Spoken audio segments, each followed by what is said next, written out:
Hi,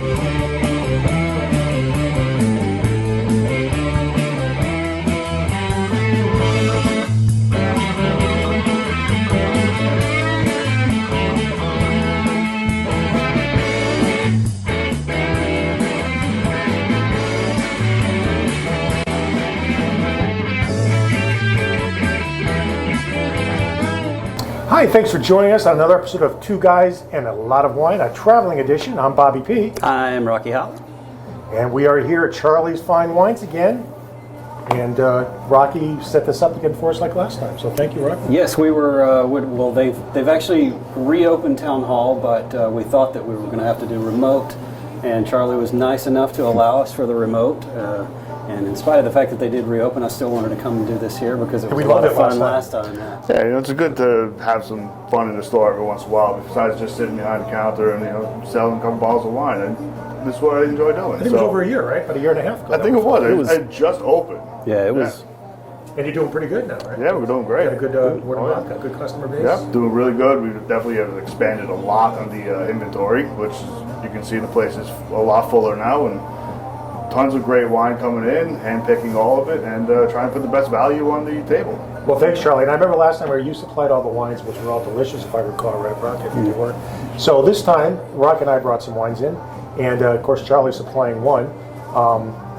So hopefully, Charlie's going to like what we slept with this time. So, and it's still winter time. You're going to probably see this you're going to be seeing this in March.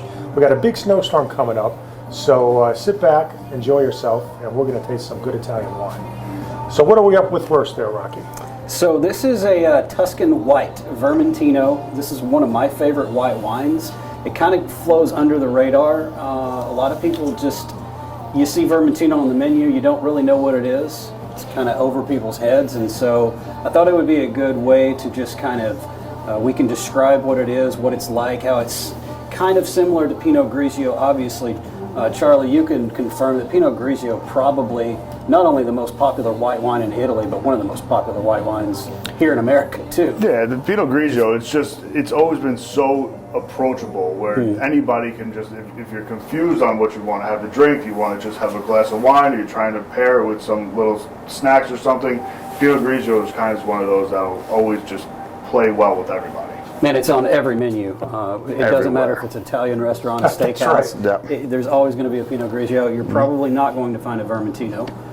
So let's... And what are we on for alcohol content for this? Is it similar to Pinot Grigio? Similar, yeah. They're not on the high side. I believe this one looks like around 12%. 12%. Not a hangover wine. Okay, good. Shouldn't be too bad. So you want to get started here. Which one of these are we going for the white? Yeah, we'll use the regular standard wine glasses, and we'll save the flares for the reds. Thank you, sir. You're welcome. And this is available locally, obviously, Rocky? I'm not sure. I got this one on Wine Still Sold Out, but I have to imagine that is a pretty common name sold locally. And what price point are we looking at here? I paid between 11 and 13 for this one. So certainly very approachable. approachable I'll tell you, one of the things that I like about Vermentino is that it typically tends to be a good bargain. I don't like to say wines are cheap because that, it kind of lends to the belief that it's a bad wine. Right. But never cheap, inexpensive. Yes, that is retail talking right there. So let's give it a... And by the way, I've never had this one. So I drink a lot of Vermentino. I've never had this one. But right off the nose, this has got a lot of flour and a lot of fruit. Almost has even for a Vermentino. A little bite as a Sauvignon Blanc, though not as... I was going to say, it has a little bit of that citrus note comes through. But not as a grapefruity, which is great, because I can't really take that anymore as much as I used to. But. Now this is a little on the colder side. Is this a little bit more chilled than it would normally be for your taste? Yeah, I took it out of the box and I threw it in the freezer because it was room temperature, and so I may have over chilled it. We can revisit it at the end if you want to. But well, the good thing though with the wine like this, even if it is a little over chilled, it's still very nice and drinkable. It's not like completely muted out where you don't taste anything. It still has that citrus notes come through, the floral notes come through. It's still there, which is coming from the Vermentino as opposed to a Pinot Grigio. An overchilled Pinot Grigio is like a cup of ice water. To me, an overchilled Pinot Grigio and a regular Pinot Grigio, there's not really much difference. Yeah. It's just This one still has substance. Do you Yeah, sell a this lot of is- white wine? I do. You know, we're definitely getting into white wine season, so Yeah, you know, well, hopefully. hopefully. I mean, I thought we were yesterday when it was 70 degrees out. Bobby, if you had to describe what this wine tastes like as far as fruit and as far as anything that's not a fruit element, we're talking about like minerality. This to me has kind of, in wine terminology, they call it phenolics. But this has a pretty good amount of it. And I love when you it's use just, terms that that most nobody people haven't knows heard. I love that. what I'm I get talking it. about. Sometimes I use that in the bedroom for the wine. It's really Exactly. exciting. You can have that one free there. So. But yeah, you were saying, so what does this taste like? I would go as far as to say that it's not orangey, but it's like the orange rind. It has a little of the orange rind. Orange peel. Orange peel, thank you, orange peel. Orange peel. Yeah. Yeah, this and then it's got kind of a white flower note to it, and it's got some minerality to it, kind of like a crushed rock minerality. All those things are similar to Pinot Grigio. Pinot Grigio, I think, tends to be more on the peachy side of things. I tend to get more like peach apricot with Pinot Grigio. So this one's a little more on the citrusy. It's got some bite to it. So And in regards to the region that this is from, this is the same region that you get, like the super Tuscan. It's Tuscany. So a lot of Sangiovese comes out of Tuscany, mostly known for red wines, but this is one of their whites. So you can stick with red Italians all day, you'll never have a problem. But every now and then, it's kind of nice to just see what else they have to offer. And There's quite a few good Vermentinos coming out of Tuscany. There's honestly a lot of really good white wines in Italy in general that just tend to get overlooked by mostly because the grapes are so unknown generally, and they're not on as many lists. All you really do see is Pinot Grigio. Yep. And say you go to a restaurant, what's on your white wine list? Chardonnay, Pinot Grigio, Sauvignon Blanc. You know, when you go to Italy, one of my favorite grapes is Cortese, which makes Gavi. I was just about And to I say know Gavi. You love that wine too. Yeah. That's my favorite white wine. Here. Gavi's probably my favorite white wine too. Yeah, I would say. And it's just, people don't, it's something that's unfamiliar, which is something that I like to do, is try and bring the unfamiliar to them and be like, if you like this wine, you will like this. Just give it a shot. Yeah. Has there been a problem with supply or distribution during this whole last 2 years or so? Have you still able to get stuff in? It's been tricky, especially stuff from New Zealand. New Zealand has been real tough, and I think we're going to have another rough vintage of it. So I think last year was all the frost in New Zealand. In New Zealand? Wow. And obviously the shipping and stuff has been issues for Have the a while. prices, because I've looked around, the prices haven't gone up substantially for wines, have they? I mean, there's maybe a little bit, but not too drastic. So this month is when we're first really starting to see it happen. I got my pricing sheets and everything has gone up. Yeah. My sheet is literally that thick of increases, and it's unfortunate. But in Connecticut, we have the state minimums where we try and keep most of our pricing at, and those are all going up, and that's what we're like told that we can't sell below here. When that price goes up, it goes up, and it's going everything, spirits as well, all across the board. Also, the distribution cost of gas and petrol is one of the problems too. Because that's crazy stuff. Exactly. And one of the things that wines are subject to that a lot of other products aren't is the weather itself. Like Chablis, I heard 60% of the Chablis last year was completely decimated, and so you're going to see that go up considerably in cost. And California, the 2020 vintages are going to be real shaky at best, or non-vintage. I've had some rough California. A lot of the California reds that I've had a real smoky taste to them, and I can't help but wonder if that has something to do with the forest fires. It did, that they had. absolutely. There are some wineries that are not making a 2020 vintage. Yeah. They're selling off their grapes and their juice to, the bottom shelf. What a fantastic year 2020 was for so many reasons. Wonderful. Glad that one's Well, behind thumbs us. up on your choice there, Rob. Yeah, this is not the best Vermentino I've ever had, but it's also not the worst. I put it right in the middle. This would of the pack. definitely fit a lot of people's palate, so I think it's very approachable and very refreshing. Yeah. Very refreshing. Yeah, At the good price summer. point, it fits the bill. Yeah. thumbs up. And you said that price range was roughly. Right around 12. 12 I think bucks. it's 11.99, Yeah. 12 bucks. So our next wine is going to be Charlie's selection. It's a Pinot Grigio. Yep. And it's more of a rosé-ish Pinot Grigio.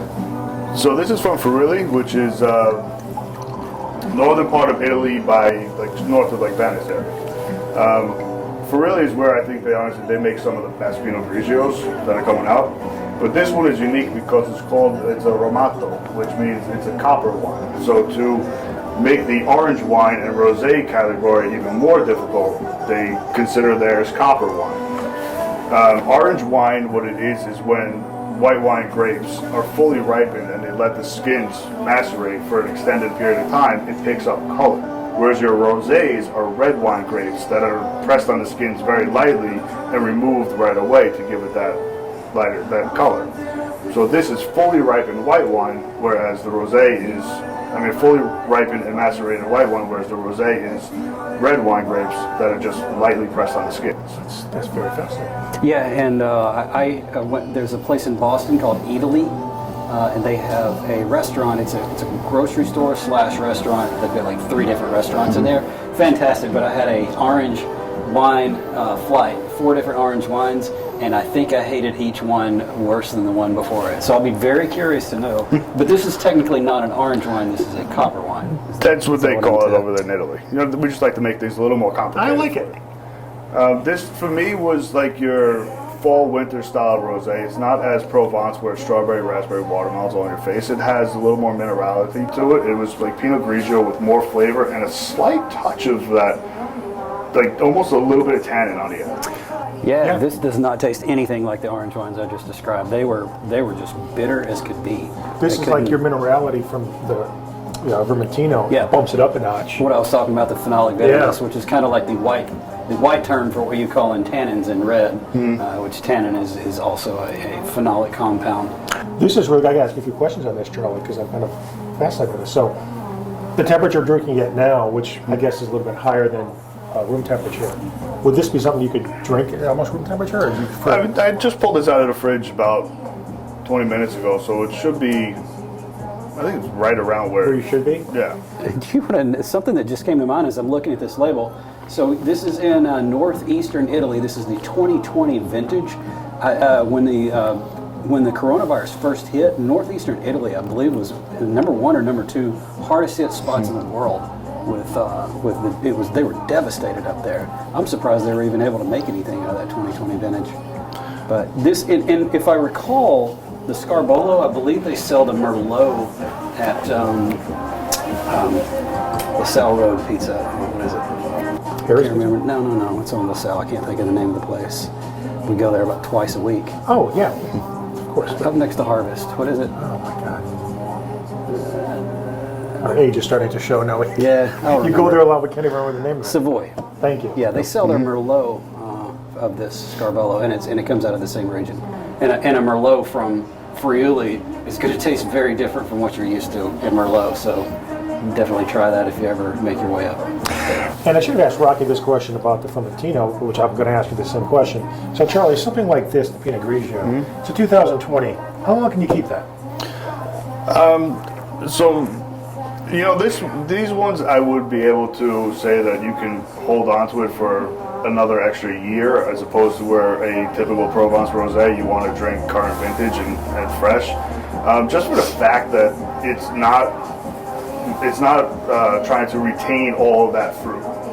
This is something that I wouldn't lay it down in the cellar and keep it for 5 years by any means. But it wouldn't be bad if you stuck around for a little bit. The rosés start to get a little funky, I think, after about 3 years. And they're still drinkable, but you want to, in my opinion, most whites and rosés should be drank as soon as they come out. Yeah, fresh. You don't want to sit on them very long. There are some, like an Alsatian Riesling or something like that, or some of these other completely different. Yeah. You could cellar those for decades if you want, and they come out really well. Yep. I had I forget what it was, but it was a few months ago. I had a white wine for about I think it was 2012 vintage, and it was fantastic. Yeah. It may have been a Viognier.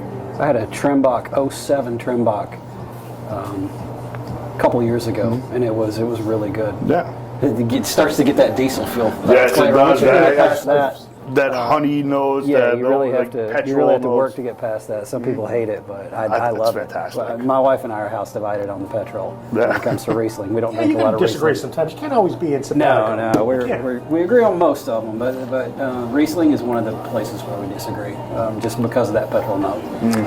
Some people are very sensitive to that. And what's the price point on this, roughly? This one is roughly 14, 15, I think. So once again, very approachable. Yeah, Yeah. yeah. But it'd be And less this is than that. really good.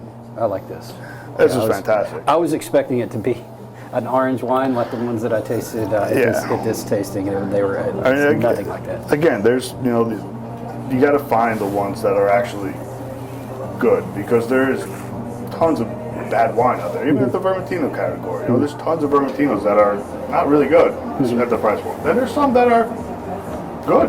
Yeah, this has Just got gotta find them. the typical with the rosé. You get always strawberry and watermelon. This has almost got a little bit of a cherry flavor to it that I'm getting on the very back end, which is kind of cool. So I mean, this is the traditional, the ancient way of making Pinot Grigio. Before they had all the high-tech equipment, this is what they would do. They would macerate it, they would make the juice, and they would leave the skins in there. If you go back hundreds of years, Pinot Grigio, this is what it is. Yeah, well, the red and white wine were all made the same way back then, Exactly. so they didn't. It's they just didn't up differentiate. until, I don't know, They didn't have maybe- temperature-controlled vats Exactly. with All air this conditioning. new pressing equipment Yeah. and all this stuff. They threw it all into one of those big wooden presses, cranked it, and there you go. Or stomped it with Or their, the with loose their feet. stinky, Yes. gross feet. Can you imagine? Ugh. It's not that bad. No. Yeah, alcohol. Done it a I'm couple not a times. traditionalist when it comes to that kind of thing. And in Italy, that adds the flavor. Yeah. Does. gotta see- Hopefully not the tonenail. Let's make sure that doesn't Two make really its good way in. starting off here. Two Yeah. really good starting off. And the alcohol in this one is 13% too, just like I think the Vermentino was. So actually the Vermentino was 12%. So this is just a tad bit higher. And I think you do get a tad bit more of a burn with this one. than you Yeah, do. well, mine was so cold that you're not going to get the burn. that's Maybe you true. can try it in a little bit. 12% is pretty low for just about any wine, really. So Well, it was unique though, because it's still at 12%. Usually you get a lot more like residual sugars in it, and this one didn't really have that. It was still crisp and acidic on it. It was nice. Well, what's interesting is we're going to go into the two reds. I'm just looking at the back of the two reds, and both the reds are at 13 too. So we're not really deviating from the 13% alcohol range. I'm okay with that. I'm going to be snowed in tomorrow. I don't Yeah, wanna that's have a right. Yeah, hangover, I so. know. It's hopefully the weathermen are wrong again, but I have a feeling it's going to be a big doozy. So it's well, Charlie, that was fantastic. Thank you. And I'm very Glad you happy to enjoyed know it. that I actually brought two red Italians to an Italian wine store, and he has not tried them. So I have not. I'm very curious to see what Rocky and Charlie are going to think. So our first one is the Signor Primo, and it is a Dolcetto and Barbera grape love combination. The love combination. Love combination. It should be mentioned that this region, the Piemontes, they're famous for their Nebbiolo, the Barolos, the Barbarescos, but this is what they actually drink on their table. They export the Nebbiolo and they drink the Barbera and the Dolcetto. Dolcetto, I believe, is little sweet one, is what it stands for, right? You know. And when I got these, I got a half a case, about a year and a half, 2 years ago. And I originally got them because the guy in the front reminded me of a Sopranos character. And for those of you who might have seen me on the Antique Roadshow trying to sell my Tony Soprano stuff, that's really why I bought this particular wine. So Bobby's a big celebrity, in case for those of you that don't know, he was recently he featured does on look like a Soprano character. PBS. So. All right, so here we Antique go. Roadshow. All right. Nice dark. There it is. I love Italian wines that you can tell it's an Italian wine just by looking at it, and this is one of those. That brick color That comes right brick color. It's immediately. either Italian or it's like aged Bordeaux. And this is a 2016. And some tasting notes on this, because I printed them out.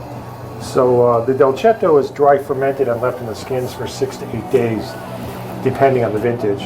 And the Barbera is vinified slowly at low temperatures to obtain a wine packed with aromas and a small amount of residual sugar. This particular vineyard supposedly has been making wine for a very long time.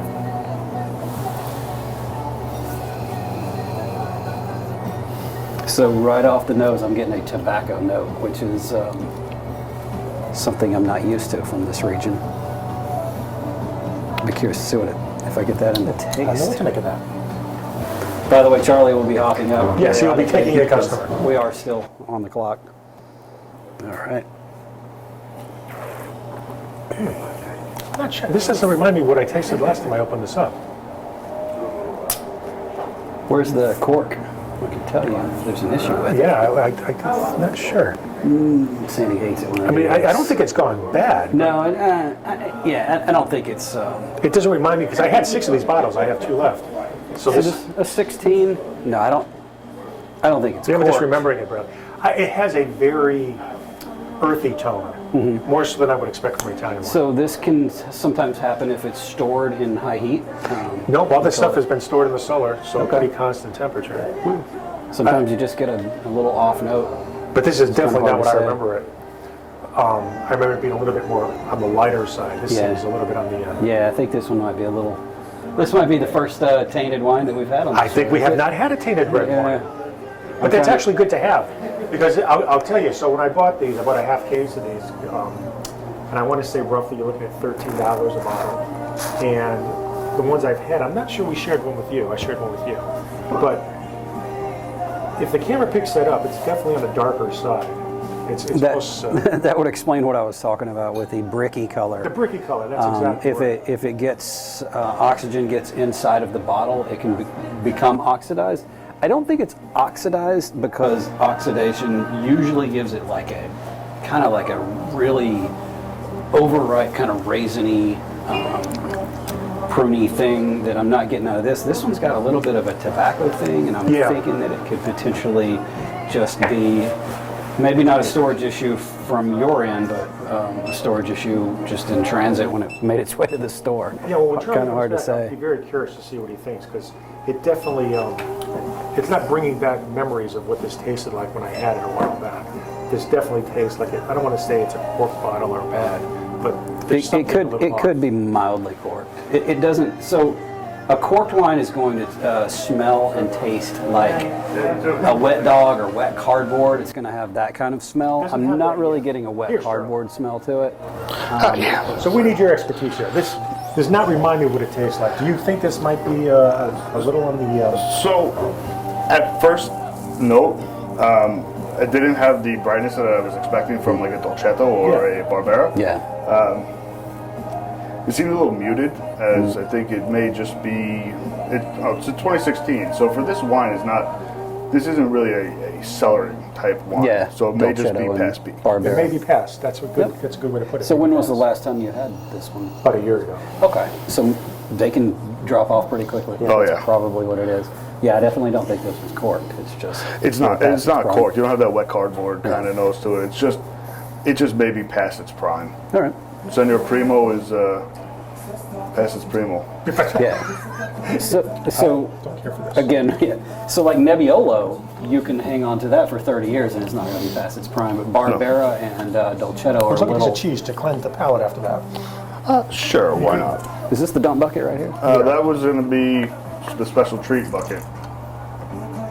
I'll get you a new one in a little bit. So actually, it's good that I don't think Missed we've that ever one out. had a semi-bad red before on the show. And if we have, it's been so many years I don't remember. So I'd not. it's another not example. since I've been on board. And I store my That's wines five, pretty well, but like Charlie said, it just might be past its prime. It happens. I mean, I was looking at it, and then when I just looked at the bottle and noticed the 2016 vintage. Wines some of them do have shelf lives. Just like we were talking about the rosé, you get maybe 3 years max out of them, and then it's just not going to be. It's not going to be what it once was. And it Yeah, never you can will be. actually go on to Wine Spectator, and they have what's called vintage charts. So, like for example, Nebbiolo, right now, 2008 and 2010 are called hold years. That means, but 2011 is a go ahead and drink, right? So a lot of it has to just depend on the climate that year and things. Some you can hold, and some As you we're can't. as we're running low on time, I want to make sure we get to everything. So hopefully this will redeem myself. So we have the Nero Diavolo, Listen which here. I don't have a lot of experience with this particular grape varietal. And I don't think Rocky has had it. I think Charlie can give us a little bit more information on it. Nero Diavolo from Sicily is it's probably one of their most popular grapes. Typically, they tend to be a little bit bigger of a wine. Sometimes you can get some of the volcanic notes coming through on them, not necessarily from like Etna. Sicilian wines, it's a very hot climate, so they grow hot climate grapes. It's usually big. And I could tell right off the bat, and some of the taste notes said this will gain a little bit more complexity over time. This is a 2020, and I think it's a little mild. I can see this aging a little bit better than over another couple of years, I think. I like the flavor of this, but I don't think I could drink a whole lot of it because it's got a real like not a Sicilian flavor. It's almost got like a bright cherry flavor, like you would expect in a colder climate. For me, it's not bad.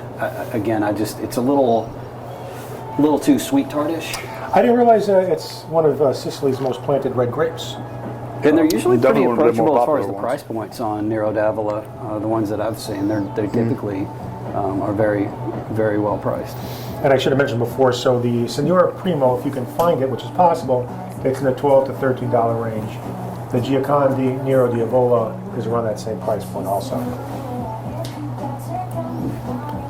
Yeah, so I mean, this is a wine that you could see on an Italian wine list at a restaurant by the glass and try something new and experience it. Yeah. It'll give you a Nero d'Avolas can go from your by the glass wines to your cellarable, big, structured wines. Just like a lot of them can as well. You could have I have $20 Nebbiolos, and then you have $150 Barolos. It's the same grape, it's just different styles.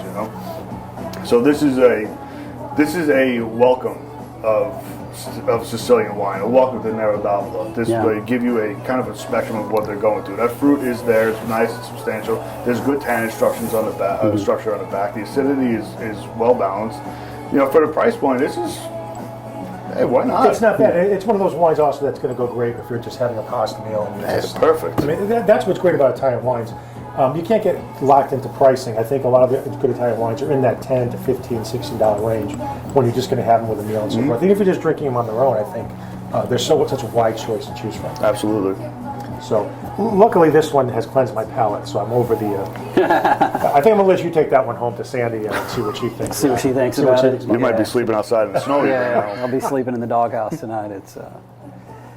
But that was, like I said, that certainly was acceptable for a red Italian wine. Yes. Very cool. Yeah. So I think we have like 2 minutes left. I think, Charlie, you had something you wanted us to try. I did. Really I got to grab some more glasses real quick. My God, this show went by fast. It does go by fast. Is it because I once again ran my mouth the entire time, as Not my at all. wife has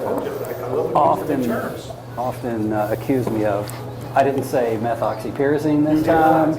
I did. I talked about cork, and I didn't use phrases like 2,4,6 trichloroanisole. Isn't that the word that Sandy loves when you say? Oh, she hates it. That's what I thought. I had to toss that in case she actually watched. So what are we going to try here as we finish off the show? So this is a chamomile grappa. So we just picked this up. I'm really excited about this. I actually love chamomile grappa. So grappas are an Italian digestif, and chamomile, as you know, is a very nice calming herb for teas. So this is, to me, it's like the perfect after dinner drink. You have the grappa, which helps everything digest. You have the chamomile, which helps you just kind of relax. It's got a little bit of honey in there, so it's not so high on it, but it's 35% ABV, so it still packs a little bit of punch. But it has that beautiful floral notes, that sweet honey, and really nice grappa in there. Yeah, the floral is definitely there. The honey's there, the floral's there. This is really nice. This is the best grappa I've ever had. It's awesome, and I say right? that is I've probably had 4, 5, maybe grappas in my life, and they all tasted very, very bitter. Yeah. Very just astringent, and I don't know. And I guess that's the way that maybe the traditionalists It's like Italian like moonshine, you know? Yeah. But this is got a 35% lot of flavor. alcohol, It's great. that's certainly acceptable. Like I said, it's definitely, compared to a lot of their aperitif, what do they call them? Aperitifs. Aperitifs. Yeah, this might be my #1 favorite aperitif that I've had. 'cause This one goes under I'm not a big digestif. fan. Digestif. Digestif. Okay. I'm not a big fan of the digestif, but this one. You now sell this in the store, Charlie. This is coming in next week. By the time the show airs, I will have it. And what's the price point of this? This one is going to be, I'm waiting to get final pricing on it, but it'll be around $25, $30. Okay, yep. Not bad. But this is not something that you pour yourself like all the time. This is after dinner drink. You have it on a nice meal on a Sunday after you eat your whole pound of pasta. You finish up with this. And why, I'm sorry, when they say a digestive, why is it a digestive? It helps you digest. It helps the digestion system get going, where it helps all the herbs and everything that's in there. It helps you with the breaking down of the food and your stomach to settle. whereas their aperitifs are going to be more of your citrusy and floral notes in there that'll get you start salivating, get you ready for food. Whereas this one gets you. I did not know this, that. the chamomile and the grappa, this one, it helps you digest, and then it gives you that nice calm feeling, so like it rocks you to sleep. It's perfect for after dinner. Well, I got to say, I mean, this show went by so fast, and I think we had great selections tonight, except for the Signor Primo, which, of course, he's ready to be put to sleep. So He's ready to retire. Signor Primo, don't look for that if it's a 2016. Yeah. So I think, did you bring the best in glass? I did, yes. So the best in glass, really quick for me tonight, is going to be the Pinot Grigio. But it's a close one between the Vermentino. But I think the Pinot Grigio is going to get my best in glass. I lost this forever. This has not made its way to the episodes of recent. But I What do did you think, dig it Charles? out of the basement. I'd agree with you You there. would agree? Yeah, I think I could probably. That's all three of us. That was a really good line. So I want to thank you guys for watching, and spring's right around the corner, so hopefully we're going to have some more exciting stuff in springtime. So until next time, thanks for watching. I'm Bobby P. I'm Rocky Holland. And that's Charlie. Keep us all in your wine zone.